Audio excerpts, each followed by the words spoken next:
Welcome back to my YouTube channel. ಇವತ್ತು ನೀವು next 15 minutes ಒಳಗೆ 3 ವಿಷಯ ಕಲಿತೀರಿ.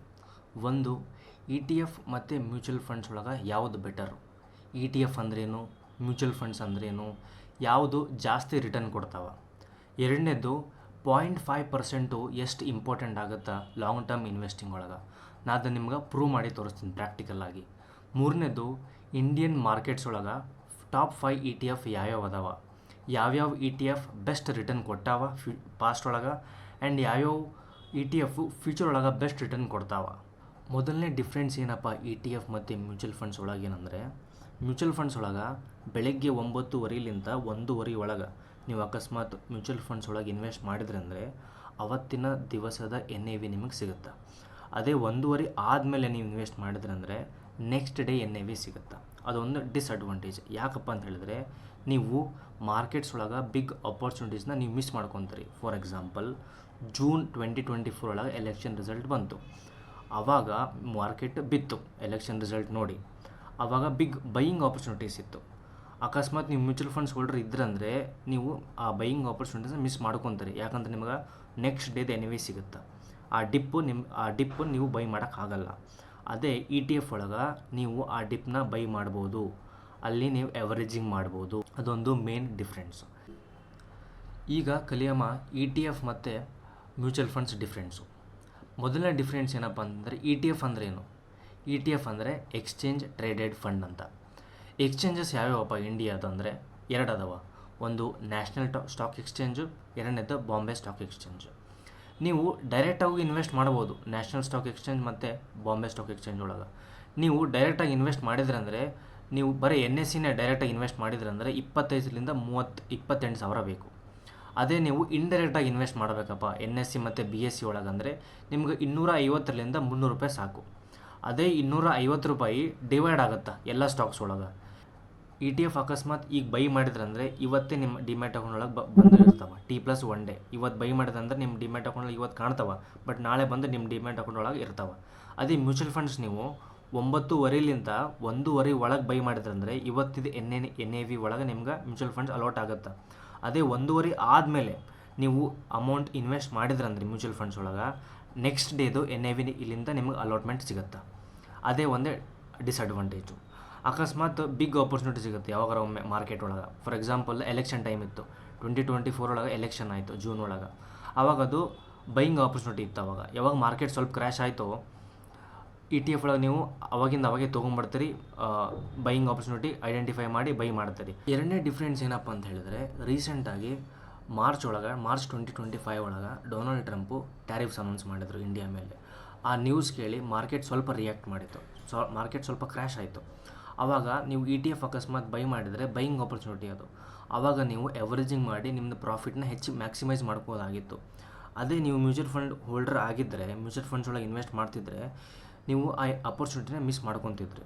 ಆ ಕಾರಣದಿಂದಾಗಿ E T Fs are better than mutual funds. ಈಗ ನೋಡಮ್ಮ, next top 5 E T F ಯಾವ್ಯಾವ ಅದಾವ ಇಂಡಿಯನ್ ಸ್ಟಾಕ್ ಮಾರ್ಕೆಟ್ ಒಳಗೆ. ನೀವು ಅದನ್ನು ಲಾಂಗ್ ಟರ್ಮ್ ಒಳಗೆ ಇನ್ವೆಸ್ಟ್ ಮಾಡ್ಬೋದು ಮತ್ತು ಲಾಂಗ್ ಟರ್ಮ್ ಒಳಗೆ ಹೈ ರಿಟರ್ನ್ಸ್ ಗೇನ್ ಮಾಡ್ಬೋದು ಅಂತ. ಟಾಪ್ 5 ಇ ಟಿ ಎಫ್ ನೋಡೋಕ್ಕಿಂತ ಮುಂಚೆ ಇದೊಂದು ಹೇಳ್ಕೊಡ್ತೀನಿ ಇಂಪಾರ್ಟೆಂಟು, ಬರ್ರಿ ನೋಡಮ್ಮ. ಫಸ್ಟು, ಅಕಸ್ಮಾತ್ ನೀವು ಮಂತ್ಲಿ 20,000 SIP ಮಾಡಿದ್ರಂದರೆ for 25 years and you expect return of 12% up ಅಂತ ಹೇಳಿದ್ರೆ ನಿಮ್ಗೆ 7,25,00,000 ಸಿಗುತ್ತೆ. ಅದೇ ನೀವು 12% ಬದಲು 12.5% ನಿಮ್ಗೆ ರಿಟರ್ನ್ ಸಿಕ್ತಂದರೆ 8,36,00,000 ಸಿಗುತ್ತೆ. ಆ 0.5% ಡಿಫ್ರೆನ್ಸ್ಲಿಂದ ನಿಮ್ಗೆ 50% ಎಕ್ಸ್ಟ್ರಾ ಸಿಗುತ್ತೆ ರೊಕ್ಕ. ಅಕಸ್ಮಾತ್ ನೀವು 25 ವರ್ಷ ಇನ್ವೆಸ್ಟ್ ಮಾಡಿದೆ ಅಂದರೆ ವರ್ಷ 2 ಲಕ್ಷ ನಿಮಗೆ ಫ್ರೀಯಾಗಿ ಸಿಗುತ್ತೆ. ಈಗ ಆ 0.5% ರಿಟರ್ನ್ ಹೆಂಗೆ ತೊಗೊಂಬರ್ಬೇಕಪ್ಪ ಅದನ್ನು ಅರ್ಥ ಮಾಡ್ಕೋಬೇಕಂದ್ರೆ ನೀವು ಇ ಟಿ ಎಫ್ನ ಇನ್ ಡೀಟೇಲಾಗಿ ಅರ್ಥ ಮಾಡ್ಕೋಬೇಕಾಗುತ್ತಾ. ಸೊ ನೆಕ್ಸ್ಟ್ ನೋಡಮ್ಮ, ಟಾಪ್ 5 ಇ ಟಿ ಎಫ್ ಯಾವ್ಯಾವು, ಆ ಇ ಟಿ ಎಫಲ್ಲಿ ಇನ್ವೆಸ್ಟ್ ಮಾಡೋಕ್ಕಿಂತ ಮುಂಚೆ ಏನೆಲ್ಲ ಮೆಟ್ರಿಕ್ ನಾವು ಕನ್ಸಿಡರ್ ಮಾಡಬೇಕು, ಏನೆಲ್ಲ ರೇಷೋಸನ್ನು ನೋಡಿ ಇನ್ವೆಸ್ಟ್ ಮಾಡಬೇಕಂತ ಈ ನೆಕ್ಸ್ಟ್ ಇ ಟಿ ಎಫ್ ಒಳಗೆ ನೋಡಮ್ಮ. ಈಗ ಫಸ್ಟ್ ಇ ಟಿ ಎಫ್ ಯಾವ್ದು ನೋಡ್ತೀವಿ ಅಂದರೆ Nippon India Nifty 50 E T F. ಈಗ ಫಸ್ಟ್ ಇ ಟಿ ಎಫ್ ನೋಡೋಣ. ಫಸ್ಟ್ ಯಾವ್ದು ಬರುತ್ತಂದರೆ Nippon India E T F 50 BeES ಅಂತ. ಇದು ಏನು ಮಾಡುತ್ತಂದರೆ ಎಕ್ಸಾಕ್ಟ್ಲಿ ಏನು ನಿಫ್ಟಿ 50 ಐತಲ್ಲ ಅದನ್ನು ರೆಪ್ಲಿಕೇಟ್ ಮಾಡಿ ಅದೆಷ್ಟು ರಿಟರ್ನ್ ಕೊಟ್ಟೈತಲ್ಲ ಇದನ್ನು ಅಷ್ಟು ರಿಟರ್ನ್ ಕೊಡ್ತೈತಿ. First E T F open ಮಾಡ್ತಿರಲ್ಲ, ಸ್ವಲ್ಪ ತಂಗೆ ತೆಳಗೆ ಬರ್ರಿ. ಬಂದು ಇಲ್ಲಿ ಎಕ್ಸ್ಪೆನ್ಸ್ ರೇಷಿಯೋ ಅಂತ ಇರುತ್ತೆ. ಎಕ್ಸ್ಪೆನ್ಸ್ ರೇಷಿಯೋ ಎಷ್ಟೈತಿ ಇದ್ರದ್ದು? ಬರೀ 0.04% ಅಷ್ಟೇ. ಹಂಗಂದ್ರೆ ಇದು ಫ್ರೀ ಇದ್ದಂಗೆ. ಫಾರ್ ಎಕ್ಸಾಂಪಲ್ಲು ನೀವು 10,000 ರೂಪಾಯಿ ಈ ಇ ಟಿ ಎಫ್ ಒಳಗೆ ಇನ್ವೆಸ್ಟ್ ಮಾಡಿದ್ರೆ ಅಂದರೆ ನೀವು ಬರೀ 4 ರೂಪಾಯಿ ಕೊಡಬೇಕು ಅವರಿಗೆ. ಅದೇ ನಾವು ಇ ಟಿ ಎಫ್ ಬದಲು ಕಂಪೇರ್ ಮಾಡಾಮೀಗ ಮ್ಯೂಚುವಲ್ ಫಂಡ್ಸ್ ಒಳಗೆ. ಈಗ ಮ್ಯೂಚುವಲ್ ಫಂಡ್ಸ್ ತೊಗೊಳಮ್ ಯಾವುದಂದರೆ U T I Nifty 50 index fund growth, direct growth ಅಂತ ಐತಿ. ಇದನ್ನು ನಿಫ್ಟಿ 50ನ ರೆಪ್ಲಿಕೇಟ್ ಮಾಡುತ್ತೆ. ಇದನ್ನು ಕೈಂಡ್ ಆಫ್ ಮ್ಯೂಚುವಲ್ ಫಂಡು. ಇಲ್ಲಿ ಎಕ್ಸ್ಪೆನ್ಸ್ ರೇಷಿಯೋ ಎಷ್ಟೈತಪ್ಪ ಅಂತ ಹೇಳಿದರೆ 0.19% ಐತೆ. ಅಲ್ಲಿ ಎಷ್ಟಿತ್ತು? 0.04% ಇ ಟಿ ಎಫ್ ಒಳಗಿತ್ತು ಎಕ್ಸ್ಪೆನ್ಸ್ ರೇಷಿಯೋ. ಇಲ್ಲಿ ಎಷ್ಟೈತಿ? 0.19%. ಇಲ್ಲಿ ನೀವು 19 ರೂಪಾಯಿ ಕೊಡಬೇಕು expense ratio. But E T F ಒಳಗೆ ಎಷ್ಟಿತ್ತು? 4 ರೂಪಾಯಿ ಆಯಿತು. ಈಗ ಡಿಫ್ರೆನ್ಸ್ ಏನಪ್ಪ? 19 ರೂಪಾಯಿ ಮತ್ತು 4 ರೂಪಾಯಿ ಏನಂದರೆ 15 ರೂಪಾಯಿ ಆಯಿತು. ನಾವು ಅದೇ ಈಗ ಎಸ್ ಐ ಪಿ ಒಳಗೆ ಹಾಕಿದರೆ ಅವಾಗ ಎಷ್ಟು ಅಂದಿದ್ವಿ? ಬರೀ 12% ತೊಗೊಂಡ್ರು ಎಷ್ಟಾಯ್ತು ನಮ್ಗೆ? 7,87,87,00,000 ಆಯಿತು. ಅದೇ ನಾವು ಈಗ ಆ 0.15 ಡಿಫ್ರೆನ್ಸ್ ಇಲ್ಲಿ ತೊಗೊಂಡ್ರು ಅಂದರೆ 8 ಕೋಟಿ ಆಯಿತು. ಎಷ್ಟು? 8 ಕೋಟಿ ಹಂಗಂದರೆ 13 ಲಕ್ಷ ಡಿಫ್ರೆನ್ಸ್ ಆಯಿತು. ಎವ್ರಿ ಪೆನ್ನಿ ಮ್ಯಾಟ್ರಸ್, ಆಯಿತಾ? ಸೊ ಇಷ್ಟು ಡಿಫ್ರೆನ್ಸ್ ಆಗುತ್ತೆ. ಈಗ ನೀವೇ ಡಿಸೈಡ್ ಮಾಡಿರಿ ಯಾವ್ದು ಬೆಟರ್ ಅಂತ. ಈಗ ಏನೇ ನೋಡಿದ್ವಿ ನಾವು? Nippon India Nifty 50 E T F ನೋಡಿದ್ವಿ, U T I mutual fund E T F ನೋಡಿದ್ವಿ. ಎರಡಕ್ಕೂ ಡಿಫ್ರೆನ್ಸ್ 15 ರೂಪೀಸ್ ಡಿಫ್ರೆನ್ಸ್ ಇತ್ತು. ಈಗ ಇನ್ನೊಂದು ಏನಪ್ಪ ಅಂತ ಹೇಳಿದ್ರೆ, ಇನ್ನೊಂದು ನೋಡಿ ನಾನು I C I C I Prudential Nifty 50 E T F ಅಂತ ಐತಿ. ಅದನ್ನು ಎಕ್ಸಾಕ್ಟ್ ನಿಫ್ಟಿ 50ನೇ ರೆಪ್ಲಿಕೇಟ್ ಮಾಡುತ್ತೆ. ಈ ಇ ಟಿ ಎಫ್ ನೋಡಿದ್ವಿ ಅಂದರೆ ಪರ್ ಯೂನಿಟ್ ಬೇಕಂದ್ರೆ ನೀವು 274.3 ರೂಪೀಸ್ ಕೊಡಬೇಕಾಗತ್ತೆ. ಅದ್ರದ್ದು ಎಕ್ಸ್ಪೆನ್ಸ್ ರೇಷಿಯೋ ಎಷ್ಟೈತೆ ಅಂದರೆ 0.02 ಅಷ್ಟೇ. ಅಂದ್ರೆ ನೀವು ಇಲ್ಲಿ Nippon India Nifty 50 E T ಎಫ್ಗಿಂತನೂ ಕಮ್ಮಿ ಐತೆ ಇದು. ಇಲ್ಲಿ ಬರೀ ನೀವು 2 ರೂಪಾಯಿ ಕೊಡಬೇಕು ಅವರಿಗೆ ಎಕ್ಸ್ಪೆನ್ಸ್ ರೇಷಿಯೋ ವರ್ಷ. ಸೊ ಈಗ ನೀವು ಡಿಸೈಡ್ ಮಾಡಿರಿ ಯಾವ್ದು ಬೆಟರ್ ಅಂತ. ಸೆಕೆಂಡ್ ಇ ಟಿ ಎಫ್ ಯಾವುದಂದರೆ ನಿಫ್ಟಿ ನೆಕ್ಸ್ಟ್ 50 ಅಂತ. ಇದರಲ್ಲಿ ಏನಪ್ಪ ಅಂತ ಹೇಳಿದ್ರೆ Nifty next 50 E T F. ಈಗ Nippon India E T F next 50 ಅಂದರೆ ಏನಪ್ಪ ಅಂತ ಹೇಳಿದ್ರೆ ನಿಫ್ಟಿ 50 ಇದೆ ನೆಕ್ಸ್ಟ್ 50. ನಿಫ್ಟಿ 50 ಅಂದರೆ ಏನು? ಫಸ್ಟ್ ಕಂಪ್ನಿಲಿಂದ 50th ಕಂಪ್ನಿ ನಿಫ್ಟಿ 50 ಒಳಗೆ ಬರುತ್ತೆ. ನೆಕ್ಸ್ಟ್ 50 ಅಂದರೆ ಏನಂದರೆ 51th 100th ಕಂಪ್ನಿ. ಇವನು ಲಾರ್ಜ್ ಕ್ಯಾಪ್ ಕಂಪ್ನೀಸೇ. 51th 100 ಕಂಪ್ನಿ ಏನು ಬರುತ್ತಲ್ಲ ಅದನ್ನು ನಾವು ನಿಫ್ಟಿ ನೆಕ್ಸ್ಟ್ 50 ಅಂತ ಹೇಳ್ತೀವಿ. ಸೊ ಅದರೊಳಗೆ ಹೆಂಗೆ ಇನ್ವೆಸ್ಟ್ ಮಾಡ್ಬೇಕಂತಂದರೆ ಒಂದು ಇ ಟಿ ಎಫ್ ಐತಿ, Nippon India E T F next 50 juniors base ಅಂತ. ನೀವು ಅದ್ರ ಮುಖಾಂತರ ನೆಕ್ಸ್ಟ್ 50 ಒಳಗೆ ಇನ್ವೆಸ್ಟ್ ಮಾಡ್ಬೋದು. ಇದರದ್ದು ಪರ್ ಯೂನಿಟ್ದು 707 ರೂಪೀಸ್ ಐತಿ. ಹಂಗೆ ನಾವು ತೆಳಗೆ ಬಂದರೆ ವಾಲ್ಯೂಮು ಚಲೋ ಐತಿ, 1,47,000 ಐತಿ ವಾಲ್ಯೂಮು. ಸೊ ನೀವು ಫಾರ್ ಎ ಲಾಂಗ್ ಟರ್ಮ್ ಒಳಗೆ ಇನ್ವೆಸ್ಟ್ ಮಾಡ್ಬೋದು. ಇದರದ್ದು ಎಕ್ಸ್ಪೆನ್ಸ್ ರೇಷಿಯೋ ಎಷ್ಟೈತಿ? 0.17 ರೂಪೀಸ್. ನೀವು ಇದ್ರಾಗೂ 10,000 ಇನ್ವೆಸ್ಟ್ ಮಾಡಿದ್ರೆ 17 ರೂಪಾಯಿ ಅವರಿಗೆ ಕಾಸ್ಟ್ ಕೊಡಬೇಕು ವರ್ಷ. ಅದೇ ನಾವು Nippon next 50 I C I C I ನೋಡಿದ್ವಿ ಅಂದರೆ ಇದು ಬರೀ 69 ರೂಪಾಯಿ ಐತಿ. ಮತ್ತು ಅದಲ್ಲದೆ ಇದ್ರದ್ದು ಎಕ್ಸ್ಪೆನ್ಸ್ ರೇಷಿಯೋ ಎಷ್ಟೈತಿ? ಬರೀ 0.10 ಐತಿ. 10 ರೂಪಾಯಿ ಕೊಡ್ಬೇಕು ನೀವು 10,000 ಇನ್ವೆಸ್ಟ್ ಮಾಡಿದರೆ. ಬಟ್ ಅಲ್ಲಿ ಎಷ್ಟಿತ್ತು? 17 ರೂಪಾಯಿ ಇತ್ತು. ಈಗ ಥರ್ಡ್ ಇ ಟಿ ಎಫ್ ಯಾವುದಪ್ಪ ಅಂತ ಹೇಳಿದ್ರೆ ನಿಫ್ಟಿ ಮಿಡ್ ಕ್ಯಾಪ್ 150 ಅಂತ. ಇದರೊಳಗೆ ಯಾವ ಕಂಪ್ನೀಸ್ ಬರ್ತಾವೆ ಅಂದರೆ 100 ಆದಮೇಲೆ ನೆಕ್ಸ್ಟ್ 150 ಕಂಪ್ನೀಸು ಈಗ ಇದರೊಳಗೆ ಈ ಇ ಟಿ ಎಫ್ ಒಳಗೆ ಬರ್ತಾವೆ. ಇದರಲ್ಲಿ ಯಾವ್ದು ಇ ಟಿ ಎಫ್ ಅಂದರೆ Nippon India E T F mid cap 150 ಅಂತ ಐತಿ. ಇದರಲ್ಲಿ ಯಾವುದಂದರೆ Nippon India E T F Nifty mid cap 150 ಅಂತ. ಇದ್ರದ್ದು ಪರ್ ಯೂನಿಟ್ ವ್ಯಾಲ್ಯೂ ಎಷ್ಟೈತಿ? 216 ರೂಪಾಯಿ, 216. ಅದೇ ನಾವು ತೆಳಗೆ ಬಂದರೆ ಇದ್ರದ್ದು ವಾಲ್ಯೂಮು ಚಲೋ ಐತಿ, 3 ಲ್ಯಾಕ್ ಐತಿ ವಾಲ್ಯೂಮ್. ಹಂಗೆ ಇದ್ರ ತೆಳಗೆ ಬಂದರೆ ಇದ್ರದ್ದು ಎಷ್ಟೈತಿ? ಎಕ್ಸ್ಪೆನ್ಸ್ ರೇಷಿಯೋ ಸ್ವಲ್ಪ ಜಾಸ್ತಿ ಐತಿ, 0.21% ಎಕ್ಸ್ಪೆನ್ಸ್ ರೇಷಿಯೋ ಐತಿ. It quite expensive. ಅದೇ ನಾವು ನಿಪ್ಪೋನ್ ಬದಲು ಮಿರಾಯ್ ಅಸೆಟ್ ಫಂಡ್ ತೊಗೊಂಡಂದರೆ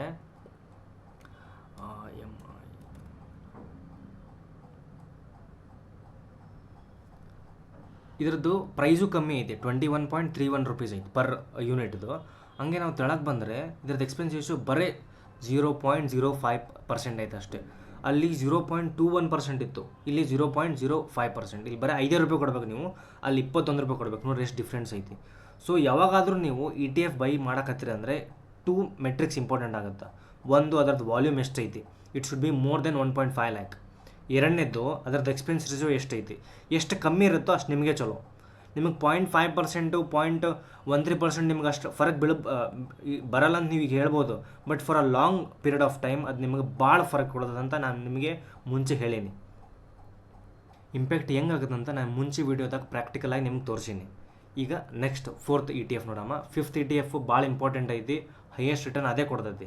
ಸೊ ಅಲ್ಲಿ ಮಟ್ಟನು ವೀಡಿಯೋ ನೋಡ್ತಾರೆ. ಈಗ 4th ETF ನೋಡೋಣ ಬರ್ರಿ.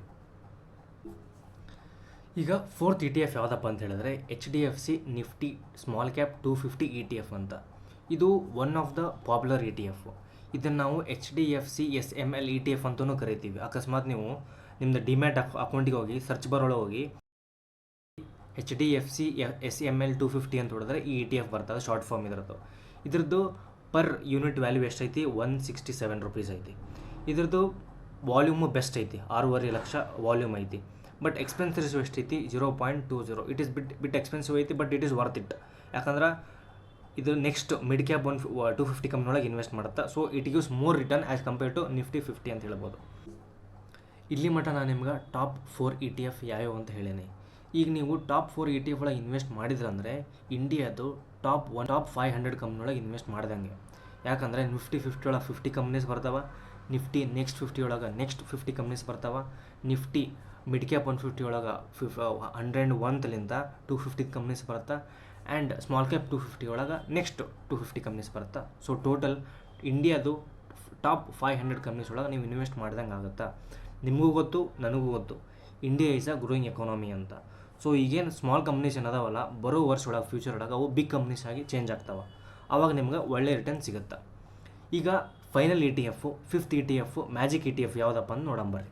5th ಆ್ಯಂಡ್ ಬೆಸ್ಟ್ ETF ಯಾವುದಪ್ಪ ಅಂತ ಹೇಳಿದರೆ ನಿಫ್ಟಿ 500 ಮೊಮೆಂಟಮ್ 50 ಇಂಡೆಕ್ಸ್ ಅಂತ. ಈ ETF ಏನಪ್ಪ ಅಂತ ಹೇಳಿದ್ರೆ, ಈಗ ನಾವು 500 ಕಂಪ್ನೀಸ್ ನೋಡಿದ್ವಲ್ಲ, ಆ 500 ಕಂಪ್ನೀಸ್ ಒಳಗೆ 50 ಕಂಪ್ನೀಸ್ ಯಾವ ಒಳ್ಳೆ ಮೂಮೆಂಟಮ್ ಒಳಗದಾವ, ಯಾವ ಅಪ್ ಟ್ರೆಂಡ್ ಒಳಗದಾವ, ಆ ಕಂಪ್ನೀಸ ಹ್ಯಾಂಡ್ ಪಿಕ್ ಮಾಡಿ ಸಪ್ರೇಟ್ ಇಂಡೆಕ್ಸ್ ಮಾಡ್ತಾರೆ. ಅದೇ ನಿಫ್ಟಿ 500 ಮೂಮೆಂಟಮ್ ಇಂಡೆಕ್ಸ್ ಅಂತ. ಆ ಇಂಡೆಕ್ಸ್ ನಾರ್ಮಲಿ ಈಗ ನೋಡಿದ್ವಿ ಅಂದರೆ, ಈಗ ನೋಡಿರಿ, ಈ currently financial services 45% more weightage ಐತಿ. ಸೊ ಫೈನಾನ್ಷಿಯಲ್ ಸರ್ವಿಸ್ ಕಂಪ್ನೀಸ್ ಏನದಾವಲ್ಲ ಅವಕ್ಕೆ ಈಗ ಮೋರ್ ಇಂಪಾರ್ಟೆಂಟ್ ಕೊಡಕತ್ತಾರ, ಅವು ಅಪ್ ಟ್ರೆಂಡ್ ಒಳಗೆ ಅದಾವಂತ. ಅದ್ರೊಳಗೆ ಫೈನಾನ್ಷಿಯಲ್ ಸರ್ವಿಸ್ ಒಳಗೆ ಯಾವುದೈತಿ, SBI ಲೈಫ್ ಇನ್ಶೂರೆನ್ಸ್ ಕಂಪ್ನಿ ಒಳಗೈತಿ, ಅದನ್ನು 5% ಕೊಟ್ಟಾರ weightage. HDFC life insurance company ಅದಕ್ಕೆ 5% ಕೊಟ್ಟಾರ ವೇಟೇಜು.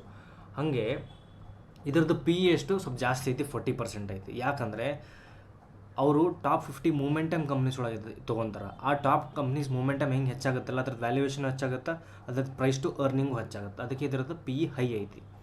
ಅದೇ ನಾವು ರಿಟರ್ನ್ಸ್ ನೋಡಿದೆ ಅಂದರೆ ಸಿನ್ಸ್ ಇನ್ಸೆಪ್ಷನ್ನು 23% ಹಿಡೀರಿ. ಯಾಕಂದರೆ 22.56 ಐತಿ, ವಿ ಕನ್ಸಿಡರ್ 23% ಸಿನ್ಸ್ ಇನ್ಸೆಪ್ಷನ್ ಐತಿ. ಅದೇ ನಾವು 1 ಲಕ್ಷ ಇನ್ವೆಸ್ಟ್ ಮಾಡಿದರೆ 20 ವರ್ಷ ಮುಂಚೆ ಈ ಫಂಡ್ ಒಳಗೆ 1 ಲಕ್ಷ ಇನ್ವೆಸ್ಟ್ ಮಾಡಿದ್ರಂದರೆ ಕರೆಂಟ್ಲಿ ಅದರದ್ದು 77 ಲಕ್ಷ ಇರ್ತಿತ್ತು. ಅದೇ ನಿಫ್ಟಿ 50ನೇ ಸಿನ್ಸ್ ಇನ್ಸೆಪ್ಷನ್ನು 12% ರಿಟರ್ನ್ ಕೊಟ್ಟೈತಿ ಪ್ರತಿ ವರ್ಷ. ಅದೇ ನಾವು 20 ವರ್ಷ ಮುಂಚೆ 1 ಲಕ್ಷ ಇನ್ವೆಸ್ಟ್ ಮಾಡಿದ್ವಿ ಅಂದರೆ ನಿಫ್ಟಿ 50 ಒಳಗೆ 12 ಲಕ್ಷ 13 ಲಕ್ಷ ಆಗ್ತಿತ್ತು ಅಷ್ಟೇ. ಅದೇ ಇದ್ರೊಳಗೆ ಹಾಕಿದ್ವಿ ಅಂದರೆ ನಿಫ್ಟಿ ನೆಕ್ಸ್ಟ್ 50 ಮೂಮೆಂಟಮ್ ಒಳಗೆ ಹಾಕಿದ್ವಿ ಅಂದರೆ ನಿಫ್ಟಿ 500 ಮೂಮೆಂಟಮ್ ಒಳಗೆ ಇನ್ವೆಸ್ಟ್ ಮಾಡಿದ್ವಿ ಅಂದರೆ ಅವ್ರನ್ನ 50 to 60 ಲ್ಯಾಕ್ಸ್ ಆಗ್ತಿತ್ತು. ಇದ್ರೊಳಗೆ ಹೆಂಗೆ ಇನ್ವೆಸ್ಟ್ ಮಾಡಬೇಕು ಅಂದರೆ Motilal Oswal Nifty 500 momentum 50 ETF ಅಂತ ಐತಿ. ಸೊ ಅದರಲ್ಲಿ ನೀವು ಡೈರೆಕ್ಟಾಗಿ ಇನ್ವೆಸ್ಟ್ ಮಾಡ್ಬೋದು. ಇದ್ರದ್ದು ವಾಲ್ಯೂಮು ಚಲೋ ಐತಿ, ಮೋರ್ ದೆನ್ 1.5 ಲ್ಯಾಕ್ ಐತಿ, 2.6 ಲ್ಯಾಕ್ಸ್ ಐತಿ. ಇದ್ರದ್ದು ಎಕ್ಸ್ಪೆನ್ಸ್ ರೇಷಿಯೋ ಎಷ್ಟೈತೆ ಅಂದರೆ ಸ್ವಲ್ಪ ಎಕ್ಸ್ಪೆನ್ಸಿವ್ ಐತಿ, 0.41 ಐತಿ. ರಿಟರ್ನು ಚಲೋ ಕೊಡುತ್ತಂದರೆ ಅವ್ರ ಎಕ್ಸ್ಪೆನ್ಸೇಷನ್ನು ಭಾಳ ತೊಗೊತಾರೆ. ಸೊ ಈಗ ಇಲ್ಲಿ ಮಟ್ಟ ಏನು ನೋಡಿದ್ವಿ, ಟಾಪ್ 4 ETF ನೋಡಿದ್ವಿ, ಟಾಪ್ 500 ಕಂಪ್ನೀಸ್ ಒಳಗೆ. ಆಮೇಲೆ ನೆಕ್ಸ್ಟು ಟಾಪ್ 500 ಒಳಗೆ ಯಾವ 50 ಕಂಪ್ನೀಸ್ ಅಪ್ ಟ್ರೆಂಡ್ ಒಳಗೆ ಅದಾವ ಅದನ್ನಷ್ಟೇ ಟ್ರ್ಯಾಕ್ ಮಾಡೋದು. ಟಾಪ್ 500 ಕಂಪ್ನೀಸ್ ಒಳಗೆ ನಿಮ್ಮ ಪೋರ್ಟ್ಫೋಲಿಯೋ ಬ್ಯಾಲೆನ್ಸ್ ಇರ್ತೈತಿ, ರಿಸ್ಕ್ ಇರಲ್ಲ, ಟೆನ್ಷನ್ ಇರಲ್ಲ.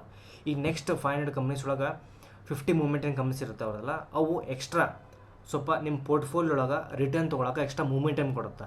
ನಾನು ವಿಡಿಯೋ ಶುರುವಾಗಕ್ಕಿಂತ ಮುಂಚೆ 0.5 ಡಿಫ್ರೆನ್ಸ್ ಹೆಂಗೆ ತೊಗೊಂಬರಪ್ಪ ಡಿಸ್ಕಸ್ ಮಾಡೋಕ್ಕಾಗಿದ್ನಲ್ಲ, ಅದು ಇಲ್ಲಿ ಇಂಪ್ಲಿಮೆಂಟ್ ಆಗುತ್ತೆ. ಇದೇನು ನಿಫ್ಟಿ 500 ಮೂಮೆಂಟಮ್ 50 ಇಂಡೆಕ್ಸು, ಆ 0.5% ಈ ETF ನಿಮ್ಮ ಪೋರ್ಟ್ಫೋಲಿಯೋಗೆ ತಂದು ಕೊಡ್ತೈತೆ. ಇಲ್ಲಿ ಮಟ್ಟ ನಾನು ನಿಮಗೆ ಟಾಪ್ 5 ETF ಹೇಳ್ಕೊಟ್ಟೀನಿ. ಸೊ ಈಗ ಏನು ಮಾಡೋದಂದರೆ ನೀವು ಡಿಮ್ಯಾಟ್ ಅಕೌಂಟಿಗೆ ಹೋಗಿ ಈ ಟಾಪ್ 5 ETFನ ಒಂದು ಬಾಸ್ಕೆಟ್ ಮಾಡಿ ಅದ್ರ ಮುಖಾಂತರ ಮಂತ್ಲಿ SIP ಮಾಡೋಕ್ಕೆ ಶುರು ಮಾಡಿರಿ. ಸೊ ಲಾಂಗ್ ಟರ್ಮ್ ಒಳಗೆ ಒಳ್ಳೆ ರಿಟರ್ನ್ ತೊಗೊಂಬರ್ತಾವೆ, ಟೆನ್ಷನ್ ಫ್ರೀ ರಿಟರ್ನ್ ಇದು. ಅಕಸ್ಮಾತ್ ನೀವು ಸ್ಟಾಕ್ ಒಳಗೆ ಇನ್ವೆಸ್ಟ್ ಮಾಡಿದ್ರೆ ನಿಮ್ಗೆ ಟೆನ್ಷನ್ ಇರ್ತೈತಿ, ಯಾಕಂದ್ರೆ ಫ್ಲಕ್ಚುಯೇಷನ್ಸ್ ಭಾಳ ಇರ್ತೈತಿ ಸ್ಟಾಕ್ಸ್ ಒಳಗೆ ಆ್ಯಸ್ ಕಂಪೇರ್ ಟು ETF ಒಳಗೆ ಫ್ಲಕ್ಚುಯೇಷನ್ಸ್ ಕಮ್ಮಿ and long period of time ನಿಮ್ಗೆ ಒಳ್ಳೆ ರಿಟರ್ನ್ಸ್ ತೊಗೊಂಬರ್ತೈತೆ ಟೆನ್ಷನ್ ಫ್ರೀ ಒಳಗೆ. ಸೊ ಸಮ್ಮರಿ ಇಷ್ಟೇ, ಬಿಫೋರ್ ಇನ್ವೆಸ್ಟಿಂಗ್ ಇನ್ ETF ಎರಡು ಆಸ್ಪೆಕ್ಟ್ ನೋಡಿರಿ, ಒಂದು expense ratio, second volume. So ಇಲ್ಲಿ ಮಟ್ಟ ಈ ವಿಡಿಯೋ ನಿಮ್ಗೆ ಅರ್ಥ ಆಯ್ತು ಅಂದ್ಕೊತೀನಿ. ಅಕಸ್ಮಾತ್ ಈ ವಿಡಿಯೋಲಿಂದ ನಿಮ್ಗೇನಾರು ಅರ್ಥ ಆಗಿದ್ದರೆ ಸಬ್ಸ್ಕ್ರೈಬ್ ಮಾಡಿರಿ, ಶೇರ್ ಮಾಡಿರಿ, ಅಷ್ಟೇ. Thank you.